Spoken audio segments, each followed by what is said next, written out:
Welcome everyone. Today we're talking about growth, actually, with a friend of mine, Georgia from Perspective Property. Hi, Georgia. Hi, Jordan. Thank you for having me. That's all right. So, Georgia, I've known you for a few years now, and actually, what we're looking at here is you were part of the corporate finance team at BDO for a number of years and trained qualified chartered accountant from that aspect. And actually, you've completely flipped your career pathway now into property with Perspective Property. So do you want to give us a bit of an update about Perspective Property, what it's about, where you started and what plans it's doing now? So essentially a little bit of background about myself and my partner, my business partner and life partner, Jacob. So I spent years training to become a chartered accountant. I spent the past 5 years working in corporate finance, so I was doing financial due diligence on mergers and acquisitions, and Jacob was an electrician. I always saw my future as just kind of climbing the corporate ladder. Like, I really liked my job. I thought I'd do that forever.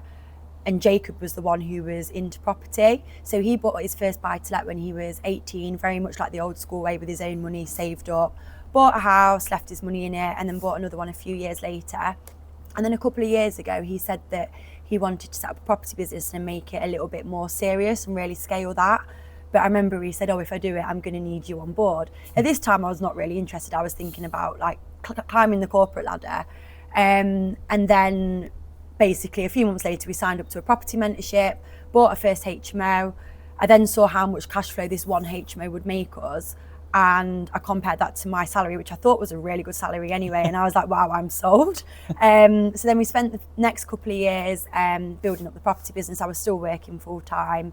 And then literally this time last year, I left my role in corporate finance to go full-time property. So I've kind of seen both worlds. I've been heavily involved in the corporate world, and now I am working for myself and working on mine and Jacob's business. So with that then, from when we're looking at like HMOs and things, how has that been in the last sort of 12, 18 months in terms of you've got buy-to-lets, you've got HMOs, you've got have you got commercial? Yeah, as of this year we have, So we've just come to the end of year 3. And so the past 2 years, that was very much focused on building the HMO portfolio, because that was going to allow us the cash flow to walk away from my job. Once we got the cash flow to the point where I could afford to leave work, we've spent the past year still purchasing HMOs, because that area of the business is very systemised now. We can kind of rinse and repeat that. We've now moved into commercial properties, so we're doing some commercial to residential developments, and we've also recently purchased a block of flats, and we've got another block of flats in legals. So this year really has been about diversification after spending the first couple of years just building the cash flow to allow me to go full-time property.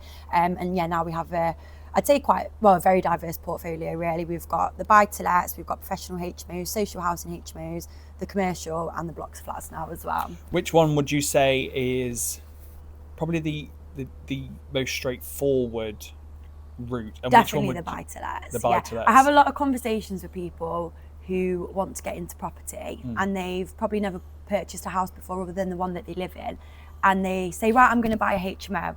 And for me personally, I do think it is best to start simple. So as I say, Jacob had bought a few buy-to-lets before we even set up the property business. And just understanding the whole process of buying a property, refinancing a property, all of that can be really daunting and overwhelming if you've not done it before. So then if you throw in the complications, or maybe not the complications, but more the complexities of HMO legislations and the bigger refurbs and licensing, it can be a little bit overwhelming. So my advice to people who are looking to get started in property is often start simple with a buy-to-let, or a flip is a really good way as well, because then you're familiar with the whole buying process, you're often doing a refurb, and then you're familiar with the sales process as well, and then that's building up your part to invest further in more properties.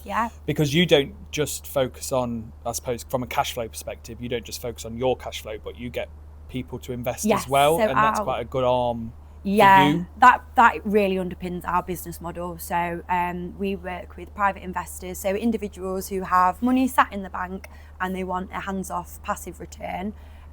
So we take on money on 1-year loan agreements. We pay our investors interest either monthly, quarterly, every 6 months or annually, and we pay them back when we refinance the properties. So that literally underpins our whole business, and that's where my background in corporate finance is really helpful, because as I say, I was in financial due diligence, so I'm all over the numbers in our business, which is really important when you're working with private investors.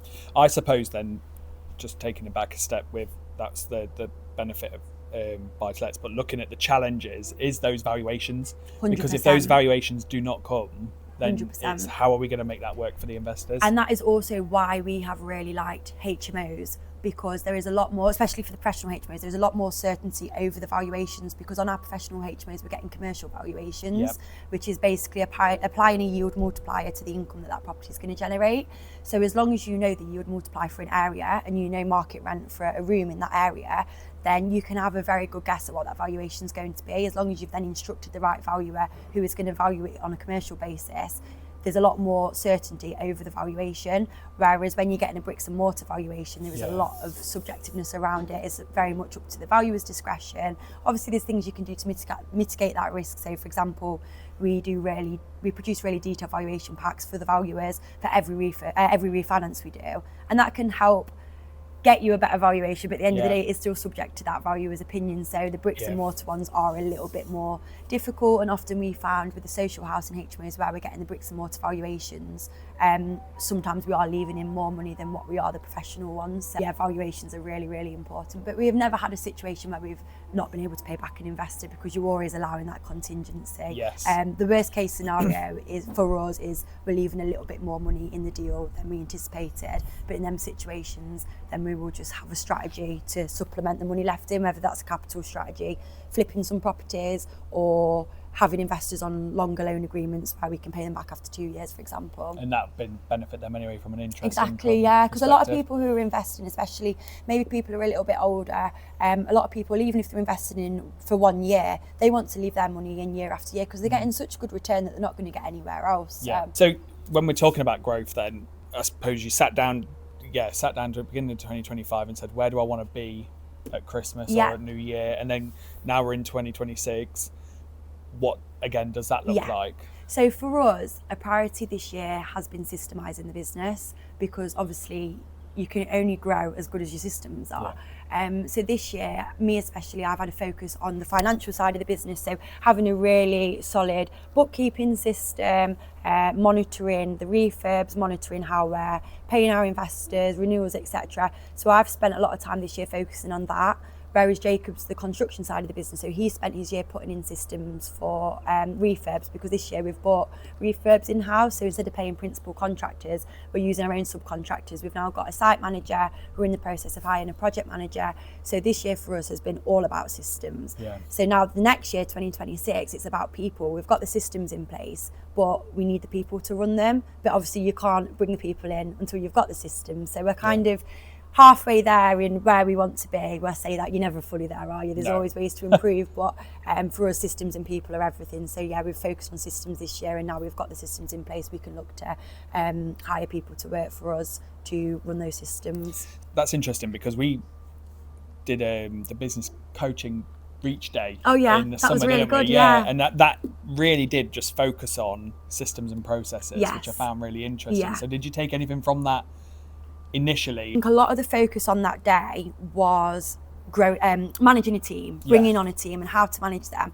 And to be honest, at the time, it probably didn't feel quite as relevant as what it would feel now, because back then I was so deep in the systems and it was very much just me and Jacob, and I was very focused on, what are we doing in the business system wise? But now I think back to that, I'm like, wow, actually everything that we learned about running a team then, that is going to help us so much in the next year. I could probably do doing that day again now. Now I'm in that kind of mindset. But I think it's realising that you need the right people on board and you need to be managing them the right way to grow the from business. The very beginning. 100%. There's only so far you can grow it if it's just you. And like the stage that we're at the minute is because we haven't got the people working for us. Are we really operating as business owners? No, we're far too operational. We're far too on the ground. So that is where we need to be next year. So 2026 then, is there anything new that you wanted to try in the property area, or is it I think it's business as usual? I think it's more building out what we've done this year. So we have a couple of projects waiting for planning at the minute, so it'll be building them out. So we've got a bike shop which we should have a decision anytime soon to convert to 7 apartments and a shop. So I feel like we've just started dipping our toes into the commercial to resi this year. We've got one in refurb, as I say, a couple in planning, so it's just building those out. I'm sure there'll be loads of lessons as we build those out, but then we can start to scale that side of the business like we've already scaled the HMO side. So I think I touched on earlier, the HMO side of the business is very systemized, that we can just rinse and repeat that strategy, and it doesn't take too much of our time and involvement because that side of the business is so systemized. And by systemizing that side of the business, it allowed us to start looking at new things like blocks of flats and commercial to resi. So 2026, we want to get those areas of the business systemized like the HMO side is. I think a lot of this is going back to systems, isn't it? It really is just as long as the highlighting foundations are right. It underpins everything, doesn't it? Yeah. Would you ever look at abroad? Oh, I would love to be in Dubai. I think we was talking earlier, weren't we, Jordan, about how much we love Dubai. Like, it's so amazing. We'd love to invest there. I'm not sure if it's suited to our business model at the moment, just because, as I mentioned earlier, our whole business model is underpinned by working with investors. I think the Dubai market is a lot more longer term growth. So when we've started to build our own personal pot up a little bit more, yes, we definitely look in Dubai.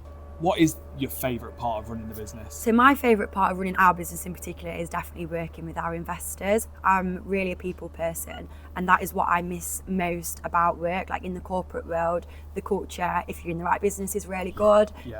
My relationship with my colleagues was really good. So I love getting out and speaking to people, especially with our investors. A lot of our investors are business owners, so I love hearing their stories. I think it's really inspiring.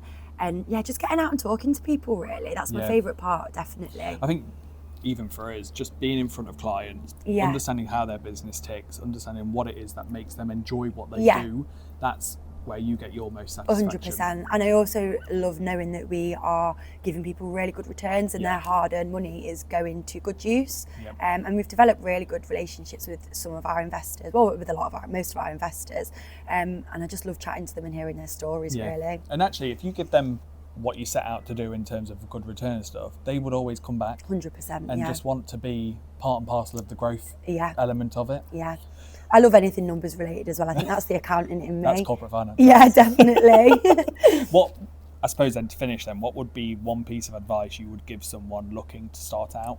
So my biggest advice would be, it is all about mindset. It really is when running your own business. I actually find property the easy part.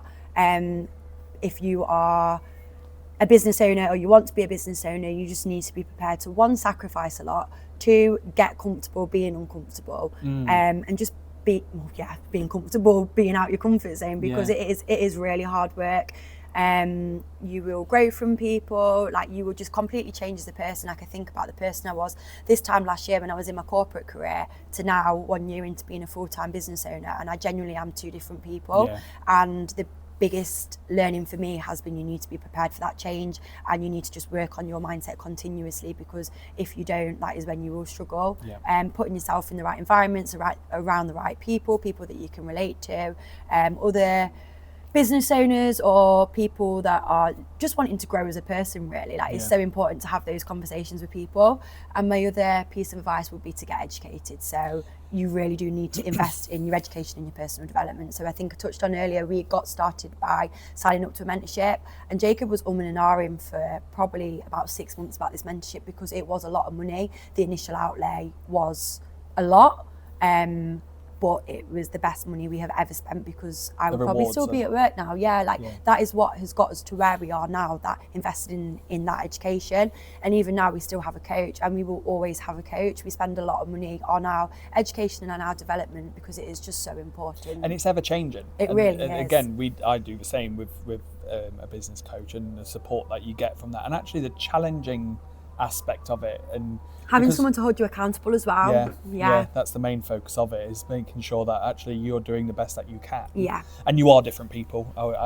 I agree with that completely. If you're from an employee to a business owner, you are two different people, because you've got so much more responsibility, so much more accountability.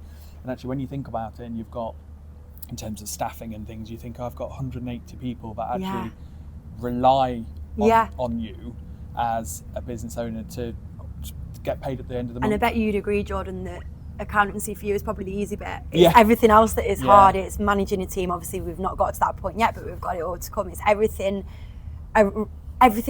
wider in the business, which is difficult. the property for me and probably the accountancy for you feels like the easy bit, doesn't it? Yeah, that's the bit that you study for. That's the bit that you. That's your bread and butter. Of course it is. Yeah. And that's what you did. That's why you went out and set out to do it. But no one teaches you or prepares you to be a business owner and everything else that comes with it. No, not at all. Well, listen, thank you for that. Appreciate having your time. So yeah, thank you to Georgia, and yeah. Brilliant. Thank you.